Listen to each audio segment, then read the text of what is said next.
I think it's where a lot of my frustration lies, is that we're seeing a lot of those quotes after games like this of, we were prepared, but punched in the mouth and we didn't respond the way that we wanted to, and yada, yada, yada. And like, I'm trying to figure out if I am like overreacting just in terms of my general frustration with kind of the state of things. And part of this, I will admit, part of this is I'm looking at Friday and I see a game that I'm picking Nebraska to lose. So I think that they will finish the season 7-5. And I like knowing if something is progressing. I like knowing if something isn't progressing. 7-5 is like this mushy number. The worst possible result. It really is. And it's funny. I had it before the year. Somebody asked earlier, what did Schaef pick before the year? I can look up on her board. Schaef was an 8-4 guy, which is very much on the table on Friday, among many others. Ken Walgamont, Mitch Sherman, Mike Farron, and more. And so 7-5 would match what I picked. And yet I think as of this moment in time, it would come with maybe more frustration than I would have guessed before the year, and in part because of how the Minnesota game looked and then how Saturday looked. I thought, and I hit on this a little bit with John on Friday, I wish I would have talked about it more in the earlier parts of the week. I just was trying to formulate my thoughts. I thought that Saturday could have been like one of those capital C culture wins for this program to like go on the road in a whatever hostile environment you want to call that, or how hostile it was. There was empty seats everywhere, but still a tougher atmosphere than certainly the Rose Bowl, against another team with an interim coach, against another team without their starting quarterback. And granted, Nebraska didn't have theirs, but fairly healthy otherwise. I mean, I don't know. I mean, you have all your top skill players are good to go beyond Dylan. Yeah. I thought that they had a chance to do that. And it's, stop me if you've heard this before. It's not that you've lost, it's how you lost. And that, like, if you can't beat this team, this version of Penn State, or if you can't be, competitive with this version of Penn State, it does cause me to take a bit of a step back and just say, like, what are they doing and what is going on? And so that's where I now circle all the way back to my first question, or first line that I'd written down, is, am I overreacting when I kind of word vomit all of that at you? I think to a degree, yes. Because I think while they didn't have James Franklin, they didn't have Drew Haller, you look across, they're better on both sides of the ball, on the defensive line and the offensive line. That's their all-time leading rusher now in terms of program history. So obviously, whether he's better than Emmett Johnson, up for debate, but at least a wash. Yeah. So your best player has now been washed out by that. And they're just better. They're a better team. They're just better. Like, there's not really another way to say it. I think the frustrating thing is, it would be the sort of team that if Nebraska had played Penn State in October, I think their chances of beating them would have been better, because I don't think Penn State had kind of figured out what they were until they went and did this against Michigan State, then carried it over at home against Nebraska. And Nebraska kind of played into it. I think Nebraska's offense is just a stripped down version with TJ Lateef. Yeah. They aren't really equipped to use his legs enough. There was times on Saturday where it felt like they allowed free rushers again, that pass protection has once again become an issue, where not so much just straight blocking, but they aren't communicating. And so the quarterback is either unaware of where that pressure is coming from, or anything else. So it's tough, because on one hand, it's Penn State just had better athletes. Yeah. On Which, the again, other, we knew before the season. Penn State shouldn't have just come out there and thrown it in your face and left you for dead in second quarter of this game. Like, that should not happen.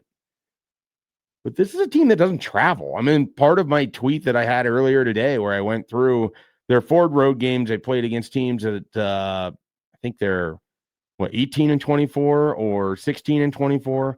Forget the exact record. So they had 4 non-conference road games, and those are 4 of the worst teams on their schedule. And yet their scoring margin in that is significantly worse than at home, where they played much better opponents. Yep. I mean, literally, the record is flipped. The opponent's combined record for the road games in conference is 18-26.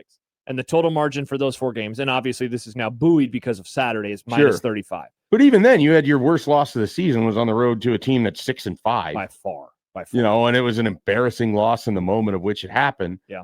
On top of it, you're giving up way more points on the road than you are at home. Mm-hmm. I mean, other than Minnesota, I guess Michigan is the one team that's kind of put up points on Nebraska at home this year 30. at 30. I mean, USC put up 21, Michigan State put up 24, Northwestern 21. I mean, so those are those four. I don't expect Iowa to hit 30 this weekend. I don't. They did. I think it's if they get to the 20s, that's going to be 13-10. That's going to be the final score. 13-10. Yeah, I mean, it feels like Way a game too in the high. teens. So yeah, it's, to me, like there's something about their inability to travel right now that fascinates me, because it's not like you're going into these tough environments. No, it was a half-empty stadium on Saturday. It's Maryland, and you're gutting out a 34-31 win over a team that might finish 4-8. You know, it's going out to the Rose Bowl, and people are lauding them for a 28-21 win that never should have been that close. They could have won that game 56-10. You know, and instead it's like, well, you just gotta accept the win. I mean, it was never really in doubt, and it's like, well, yeah, but they shouldn't have to get 3 first downs in the final 6 minutes of the game so they can ice it. And I don't care that they had a backup quarterback. That's a bad UCLA team. Yeah. So it tells me that Nebraska's record is very emblematic of who they are. Yeah. They are very much a 7 or 8 win team. They're playing an incredibly light schedule relative to what you expect in the Big Ten. And they are playing to that schedule. See, and that's this team. And that's they where, get up for USC and Michigan, and they can't do it for Minnesota and Penn State on the road. Yeah, so now they can get up for Northwestern at home because they got embarrassed, and they're going to do the same thing on Friday. They're going to play. They will show up and play Iowa tooth and nail, because that is what they do at home.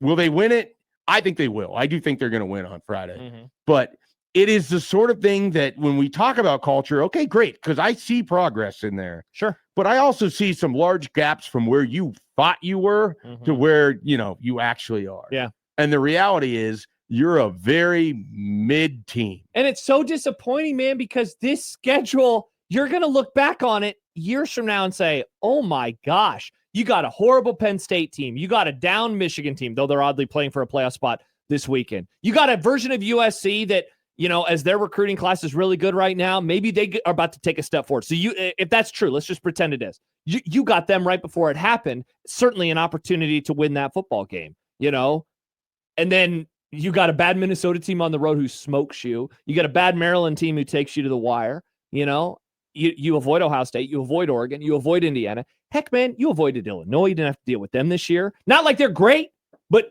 I mean, imagine if they're on the schedule instead of, Maryland, and so that's the part again. So I say, am I overreacting? You didn't play Washington? Didn't play Washington, that's tough.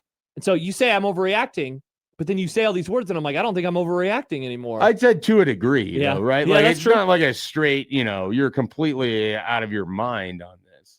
But I do think like some of it is, I just feel like I've had a pretty realistic view on who this team was all year. Like I haven't allowed the pendulum to swing overly. Yeah, maybe I've I didn't get upset when they got crushed by Minnesota because I thought they were going to lose that game. And, see, but I thought they'd lose on Saturday, and I thought they'd lose by 10 on Saturday.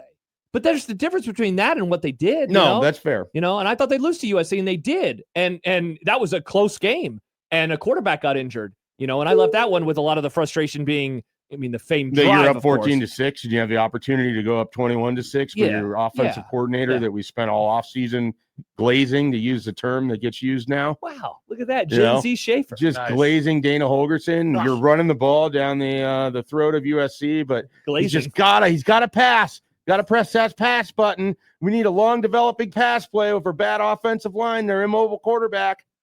Now they got the ball going the other way. Yeah, certainly that's the one. Yeah, I mean, this is what they are. Yeah. Like they're a very average football team playing a below average schedule and getting but that's the worst part of it. Slightly above average results if they go 8-4. Yeah, but what if they don't, man? Like and you and I have another show tomorrow, and I want to talk about the Iowa game with you, and we're probably just not gonna have enough time today.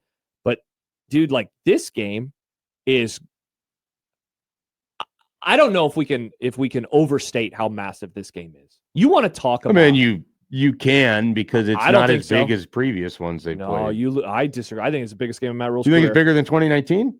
I'm talking about Matt Rule's career. Okay. Well, he's only had 3 of them. I know. That was only year 2 for Frost. Yeah, but I get that. But I'm just saying, just in retrospect, you're 5-6 in going into that game against that Iowa team with a chance to get to the bowl game. Oh, I know. But dude, you cannot lose this game. You want to talk about just a stink bomb going into the offseason. They got it. They got to win this game on Friday. Now, I don't think they will, but they got to get it done. They got to find a way to get it done. 2023 or 5-6. You need that win. Yeah. Tommy. Yeah, but it's year one. Tommy Hill's picking that ball off. Year one.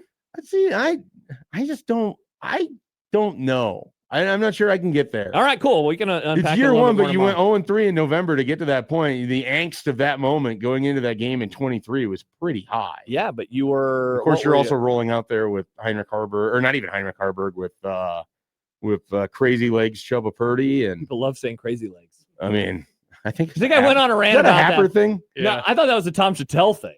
I thought it was a Happer. I thought it was like an old sports writer. Like they describe anyone who runs Crazy Legs. You know, hey, it's Crazy Legs Fran Tarkenton out there running around in Minnesota in the cold weather.